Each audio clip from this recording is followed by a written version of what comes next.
अस्सलाम वालेकुम dear students, first year mathematics के साथ मैं हूं आपका इंस्ट्रक्टर अब्दुल मनान। चैप्टर नंबर 3 हमने स्टार्ट किया था, सीक्वेंस एंड सीरीज। इसके फर्स्ट एसएलओ में हम मूव कर रहे थे, which was analysing and solving problems related to arithmetic series and sequence.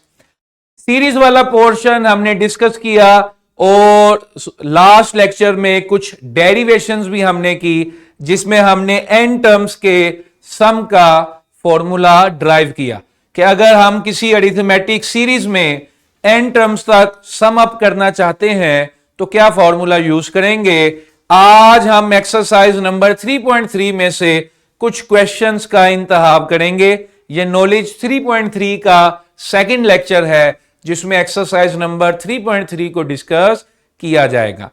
इस एक्सरसाइज में वही दो फार्मूला इस्तेमाल होंगे जो इस चैप्टर के स्टार्ट से अभी तक हम पढ़ते आ रहे हैं। अरिथमेटिक सीरीज में जनरल टर्म फाइंड होती थी a1 plus n-1 into D, जबकि सीरीज का फार्मूला जो कि लास्ट लेक्चर में हमने ड्राइव किया, it was n/2 into 2a1 plus n-1 into d. ठीक है जी, ये दोनों फार्मूलाज आज हम वक्तन फवक्तन इस्तेमाल करेंगे। चलें जी, पहले क्वेश्चन की तरफ चलते हैं। Screen please. आप जानते हैं कि उन क्वेश्चंस का इंतखाब करता हूं जो हमें किताब में अकेले समझने में मुश्किल हो सकती है, इसलिए हम उनको लेक्चर में लाइव डिस्कस करते हैं।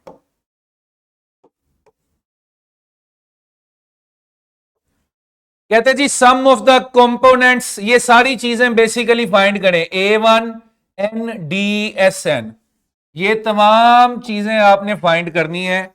a1 n d and s n। ठीक है जी, मैं इसमें से क्वेश्चन नंबर 3 सिलेक्ट कर रहा हूं। क्वेश्चन नंबर 3 में a1 ऑलरेडी गिवन है, d9 है और sn कितना है 1001। तो हमें मिसिंग फाइंड करने के लिए कहा गया था, हमारे पास a1 ऑलरेडी है, d ऑलरेडी है, sn ऑलरेडी है, हमने क्या फाइंड करना है, n फाइंड करना है। ठीक है जी, तो सम का फॉर्मूला जो अभी हम सब ने देखा, sn is equal to n/2 into 2a1 plus n-1 into d. ठीक है जी, ये फॉर्मूला हमने अपने लास्ट लेक्चर में ड्राइव किया था। ये सीरीज के सम को समराइज करता है एन टर्म्स तक। अब मेरे पास n ही तो नहीं है, लेकिन मुझे पता है कि sn इज इक्वल टू 1001।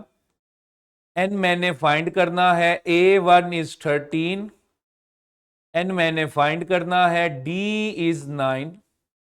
मैंने सिंपल फॉर्मूलाज में सब्स्टिट्यूशन कर दी। 2002, ये 2 उधर जाके मल्टीप्लाई हो गया, 26 plus 9n minus 9, 2002 n 9n 26 minus 9, ये कितना आ गया 17। 9n square plus 17n is equal to 2002, 9n square plus 17n minus 2002 is equal to 0। Clear है? आप इसे फैक्टराइज करना चाहते हैं तो फैक्टराइज कर लीजिएगा। इसे सोल्व आपने करना है यूजिंग क्वाड्रेटिक फॉर्मूला और फैक्टराइजेशन और completing square, whatever fits you. ठीक है जी, हम मैथमेटिकल टूल यूज करके इसका डायरेक्ट सॉल्यूशन फाइंड करेंगे। ये टूल हम अपने लेक्चर्स में बार बार यूज कर चुके हैं, 3-4 टूल्स हमारे रेगुलर हैं। उन टूल्स में हमारे पास क्या है, वुल्फ्रैम कैलकुलेटर। इसे हम किसी भी आंसर को वेरीफाई कर सकते हैं, किसी भी आंसर को वेरीफाई कर सकते हैं अब मेरी इक्वेशन क्या थी? मेरी इक्वेशन थी 9n² 9n² plus 17n and minus 2000 sorry minus 2002 is equal to 0। ठीक है, मैंने सिंपल इक्वेशन लिखी। मेरे पास इसके दो रूट्स आ गए, आप स्क्रीन पे देख सकते हैं। एक रूट मेरे पास आया n is equal to -143, Google Chrome mister Luqman, -143 divided by 9। दूसरा रूट आया 14। अब हम ये बड़ा क्लियरली देख चुके हैं जब हमने सीरीज के क्वेश्चन सीक्वेंस के क्वेश्चन सोल्व किए, तो सीक्वेंस के क्वेश्चन में हम इस रिजल्ट पे पहुंच चुके हैं कि नंबर ऑफ टर्म कभी भी नेगेटिव नहीं हो सकती, फ्रैक्शन नहीं हो सकती, इवन के जीरो भी नहीं हो सकती। ठीक है जी, क्लियर है? तो हमारा सोल्यूशन क्या है? हमारा सोल्यूशन है n इज इक्वल टू 14। मैं अपना टाइम सेव करने के लिए और टूल्स से आपकी शनाख्त बढ़ाने के लिए इन टूल्स को यूज करता हूं ताकि आप यूज टू हो, लेकिन आपने इसे प्रॉपर सॉल्व करना है वाया क्वाड्रेटिक फॉर्मूला, फैक्टराइजेशन और कंप्लीटिंग स्क्वायर। चलें जी, आगे चलते हैं नेक्स्ट क्वेश्चन की तरफ। जहां जहां ये ब्लैंक स्लाइड्स आप देखते हैं, इन ब्लैंक स्लाइड्स का मकसद ये होता है कि राइटिंग के लिए हमें बाद में पेज ऐड ना करना पड़े। अच्छा जी, find the sum of all the numbers divisible by 5 from 45 to 650। 45, 50, 55, 60 up to so on 650। मैंने इन तमाम इंटीजर्स का सम फाइंड करना है। ये सारे 5 पे डिविजिबल हैं, मसला कोई नहीं। एक छोटी सी चीज बस मिस है। A1 है, वेरी गुड। A2 है, वेरी गुड। D फाइंड कर लिया A2 माइनस A1 करके, विच इज 5 ऑब्वियसली। ये जो लास्ट टर्म है इसे मैं कह दिया AN is equal to 650। N नहीं है। जब तक मेरे पास n नहीं आएगा मैं इस फॉर्मूले से रिजल्ट नहीं दे सकता। तो n फाइंड करना is not a big deal. We have learn this in the sequence question. Sorry, ठीक है जी, सीक्वेंस और सीरीज में आपने भी कंफ्यूज नहीं होना। ठीक है जी, कोमा जब सिंपल आप टर्म्स की बात करते हैं तो दैट इज सीक्वेंस, जब आप सम की बात कर रहे हैं तो दैट इज सीरीज।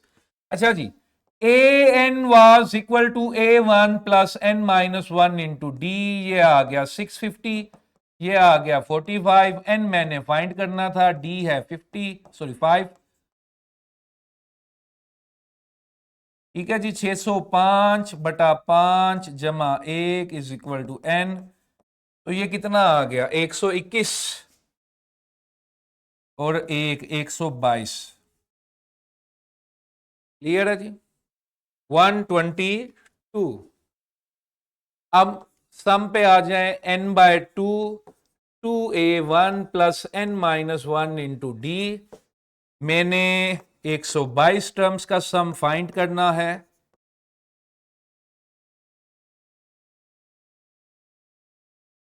A1 45 था, 122 -1 और D मेरे पास 5 था। यह आ गया जी 61, 90, 121 into 5। 121 into 5 is 605, 61 plus 695. Just do a quick calculation on your calculator and you will get the answer. 61 into 695. That is 42395. ठीक है जी, सिंपल है, इजी है, कोई इसमें बिग डील नहीं है। बिग डील इसमें सिर्फ ये थी कि आपने n फाइंड करना है। तो आप सीरीज की जब सीक्वेंस की प्रैक्टिस जब आप करेंगे तो n आपके लिए कोई भी डिफिकल्टी नहीं है। तो आप सिंपल क्वेश्चंस आपने सोल्व किए n फाइंड करने के। चलें जी आगे चलते हैं। Screen please. The sum of three numbers in an arithmetic sequence is 36 and sum of their cubes is 6336। ठीक है जी। तो जब भी आपने नंबर्स लेट करने हैं एपी में, तो आप अपनी आसानी के लिए ऐसे नंबर्स लेट करते हैं जिनमें कॉमन डिफरेंस एग्जिस्ट करता है। आप एक्स वाई जी लेट तो कर लेंगे, लेकिन जब कैलकुलेशन करने लगेंगे तो डिफिकल्टी होगी। हम ऐसे नंबर सोच के लेट करते हैं जो ऑलरेडी एपी में एग्जिस्ट करते हैं। फॉर एग्जाम्पल मैं क्या करने लगा हूं, let a minus D A plus d. इन नंबर्स की खास बात यह है कि जब आप इनको माइनस करते हैं तो इधर से भी डी कॉमन डिफरेंस और इधर से भी डी। ठीक है, यानी कि ये नंबर्स जो हैं ये शो हो रहे हैं कि ये एपी में है। अगर आप सिंपल एक्स वाई जी लेट कर लोगे तो लेट कर लिया तो वो भी एपी में गए, लेकिन डी भी निकालना पड़ेगा, अलग से फिर एफर्ट पुट करनी पड़ेगी, ज्यादा इक्वेशंस बनानी पड़ेंगे। ठीक है, इसी तरह अगर 4 नंबर हो तो -2d के पीछे -2d कर दें। 5 नंबर हो तो +d के आगे +2d कर दें। Got it. कंडीशन नंबर 1 है कि सम ऑफ 3 नंबर्स इन एपी, यानी कि जब आप इनको ऐड करते हैं तो 36 आता है। अब मैंने नंबर्स इतने खूबसूरत तरीके से लेट किए कि मेरा आधा सवाल तो उसी वक्त ही हो गया। डी से डी कैंसल, ए मेरे पास आ गया 12। अगली कंडीशन थी sum of their cubes is 6336। Okay, अब मैंने इनके क्यूब्स बनाए, इनके क्यूब्स को मैंने ऐड कर दिया और ये आना चाहिए 6336। Simple question, simple situation. हम अपनी आसानी के लिए क्या करेंगे, क्योंकि ए हम ऑलरेडी फाइंड कर चुके हैं, तो जहां जहां ए था वहां वहां मैंने 12 सब्सटीट्यूट कर दिया। क्लियर है। 12 minus d whole cube plus 12 plus d whole cube, ये 12 का क्यूब जो है, ये 12 का क्यूब इधर ऐड हो रहा था, उधर जाकर इसने माइनस हो जाना है। ठीक है, 6336 माइनस 12 का क्यूब। क्लियर है जी।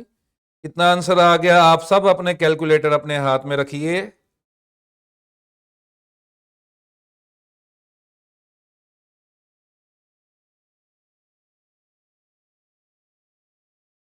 आ गया जी 4608। ठीक है जी, यहां तक क्लियर है। दो कंडीशंस जो उसने हमें कहा था, उन कंडीशंस को हम यूज करते हुए इक्वेशंस को सोल्व कर रहे हैं। ठीक है, अब मेरे पास है 12 माइनस डी का whole cube and 12 plus D का whole cube which is equal to 4608। ठीक है, अब एक तरीका तो है कि आप इनको सीधा सीधा सोल्व कर लें। सीधा सीधा सोल्व करेंगे तो 12 क्यूब वाली टर्म बचेगी, दोनों प्लस में बचेंगे, minus D cube plus D cube cancel हो जाएगी, और जो सिंगल टर्म्स होंगी डी वाली वो भी कैंसिल हो जाएंगी। फिर मेरे पास क्या बचेगा, मेरे पास बचेगा 2 टाइम्स 12 डी स्क्वेयर। ठीक है, फर्स्ट ईयर का स्टूडेंट जो है वो इसको थोड़ा सा देख ले। मैंने बेसिकली क्या किया है, मैंने अपना टाइम सेव करने के लिए कैलकुलेशंस को थोड़ा सा डायरेक्ट कर दिया है, ये मैं फार्मूलाज फिर भी आपकी यादाश्त के लिए लिख रहा हूं। अब ये आपको खुद ही समझ आ रहा है कि जब आप इन्हें ऐड करोगे तो क्या होगा। 2 टाइम्स एक्स क्यूब यानी कि 2 times 12 cube and 2 times into 3 into x into y square.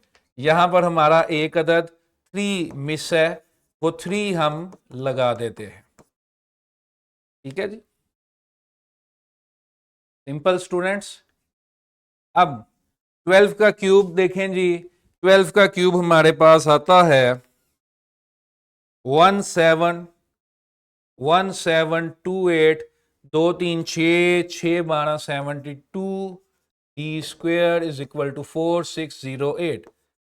72 d square is equal to 4608 minus 1728। Use your calculator boys and girls.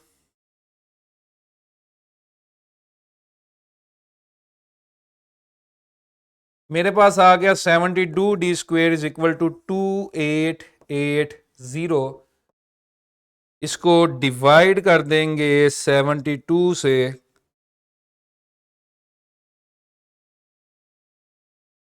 2880 divided by 72,